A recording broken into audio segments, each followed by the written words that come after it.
Hi, I'm Avery, and today we're going to be making a lentil bead with Project X fine silver metal clay. So this clay is torch fireable, it's 0.999, and once you get it, it will be completely sealed and airtight to keep it from drying out, and it should look something like this. The flex clay is a more flexible variation, which will be better for making a lentil bead. If you haven't worked with Project X before, be sure to check out our video on how to use Project X metal clay. You have to work your clay to activate the binder's elasticity, and it's not like other metal clays. So be sure to scan the QR code on your package and it'll tell you how you can activate the binder's elasticity to be sure you get the best results every time. Once you have your clay rolled out on the texture of your choice, you can go ahead and grab your template. If you're not sure how to use textures, we have a video on how to use textures and molds that we will link up here so that way you can go back and check that out. All of the supplies that I'm using here are from clayrevolution.com, and this one in particular is a brand new template that they got in stock. We have several new ones, so if you want to check those out, we have the information linked on this video as well as in the description. Now we're going to be putting our piece onto a brass form so that way we can take it and put it on heat to dry out. We do this that way it gets a rounded form and it doesn't stick to metal because the metal heats the clay from underneath. It can help prevent it from sticking. Lightly prod at your piece, picking it up until it starts to pop off the form. This just ensures that it doesn't get stuck or crack whenever the clay shrinks. After my pieces are completely dry, I'm going to go ahead and start the sanding process. I'm doing this with some foam sanding pads that I got from Clay Revolution. We recommend sanding in tight circles like what you see that I'm doing here. And we're just going to continue to do this until our clay pieces have a very thin edge. One that's complementary to the other piece ideally, so that way they fit closer together. You can see here I'm starting to get there, but I still want to go a bit further. Routinely I'll check to see how the pieces fit together, but we will be sealing them to each other with paste, which is essentially a sort of glue for metal clay. We're going to be using a water-based paste, which you'll see here in a minute, but for now we're going back to sanding until we can get these to fit as closely as possible. With our flex clay, something really neat that you can do is you can rub your clay to warm it and it will give it the flexibility that you need to fit your pieces together.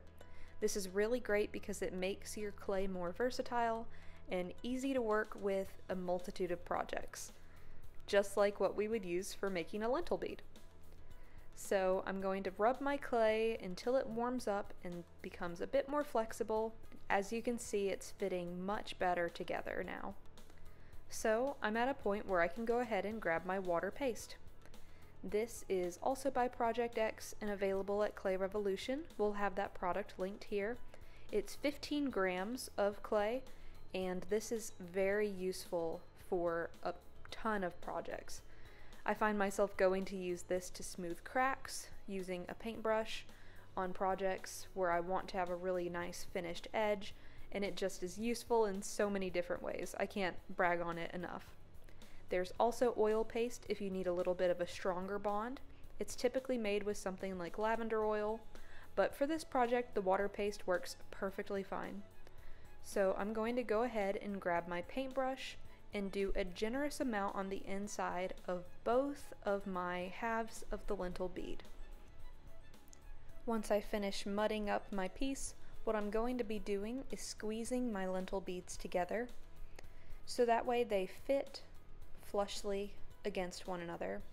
And then I will be working on smoothing out where the paste oozes out of the sides. If your paste is also going out of the sides of your lentil bead, you know that you've done it correctly. That's what you want to happen, and all you have to do is go behind and smooth it out a little bit more with your paintbrush. Now it's time to work on our bail. Once you are ready, you can go ahead and roll out the texture that you want your bail to be. I just have a small strip of clay. Once you have your texture rolled, you can go ahead and cut this to the thickness that you would like it to be.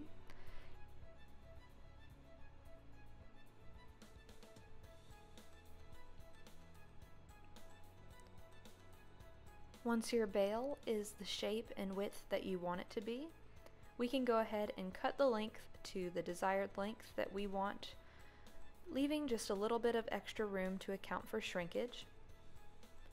And now we're going to go ahead and get something to hang our bail over. This could be a straw that's suspended in the air between two surfaces of equal height, or what I like to use is my rubber block and my paintbrush. All you have to do is prop your paintbrush up either between two jars or something that can hold it level, and then hang your bail over the top where it will curve over lightly so it can dry in a curved shape. I'll show you a close-up of what that looks like here. And again, this is just one of a few different ways that you could do this. So feel free to get crafty and use whatever you have handy. Once our bail is dry enough to take it off, I waited about 10 minutes, we can go ahead and start polishing up any little cracks that it may have around the sides using our paste and attach it onto our piece. Once you press on your bail using your paste, you can clean up any that may go out from the edges and add it where you have little imperfections or cracks, just filling in those areas so that way they can be smooth and pretty whenever they are finished and ready to fire. Now that I have my bail attached, I'm going to go ahead and leave my piece on some heat to dry for another 15 or so minutes, but this will vary on the thickness of your piece as well as other factors. Just keep in mind that Project X Flex needs to be dried on heat. Another great item to use is a fiber blanket. This is a great resource also available at Clay Revolution because this will withstand the firing temperatures that you go up to whenever you're using either a kiln or a torch.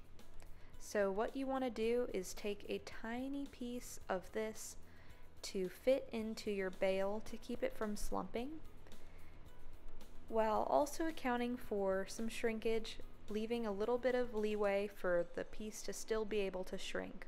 Firing a lentil bead is a unique process, and we recommend using vermiculite, which you can find at Lowe's or other supply stores, and standing your piece up vertically. You can support it with the vermiculite, or if you need to, you can add some fiber blanket for extra support.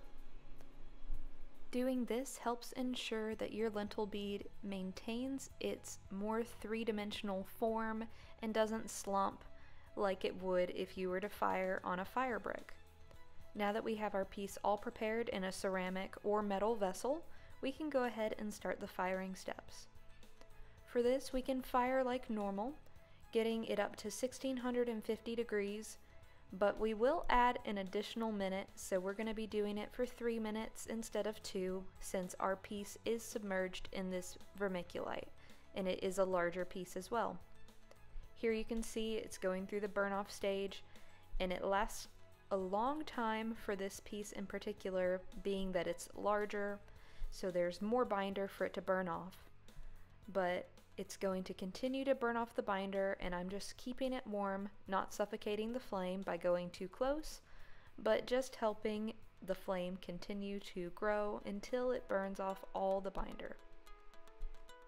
Once you finish firing your piece, it may have a little bit of fire scale on it, but that's perfectly fine because we can take care of that in the polishing step.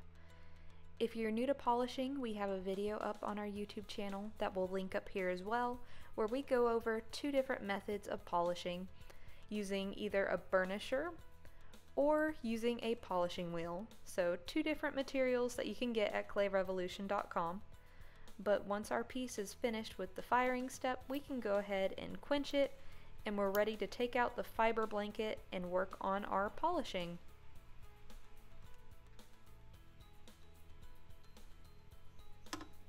I'm using the polishing wheel today to polish my piece, and there are several different wheels and different grit levels that you'll work through to polish your piece.